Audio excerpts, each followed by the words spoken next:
Inside the program folder, you'll see two folders. Images is where all the images for the verses need to be stored. These are all JPEG files, 640 pixels by 480.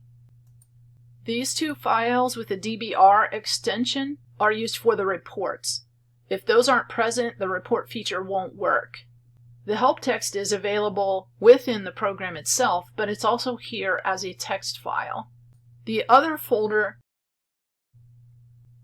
the data folder, contains files which have the initial verses in 3 different translations.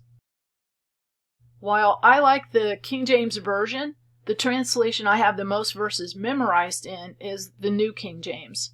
I know some people have strong feelings about translations, so I've also provided the verses in the King James Version and the ESV. Foreverwords.mdb, this is a database file, and that's the file that the program will use. And that initially will be using the New King James versions. If you prefer, say, the King James Version, go into the data folder, right-click, copy that file, go back up to the main program folder, right-click, and paste.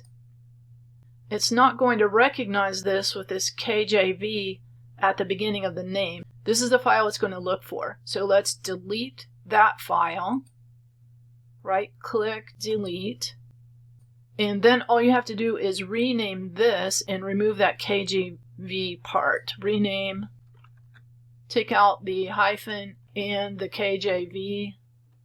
Now that is the file that the program will read, foreverwords.mdb. And if I double click to run the software, we see that it's picking up the King James Version of the verses. You can add your own verses to the program, and you're free to enter them in any translation that you'd like. You're not limited to sticking to one translation per file. Within that same file, you can add verses of various translations. If you want to use the NIV, the New King James, the ESV, all within the same file, that's perfectly acceptable. And let's say you mainly want to use the King James Version, but there's an occasional verse or so that you want to switch over. Just edit the text there, and then you can switch the translation here.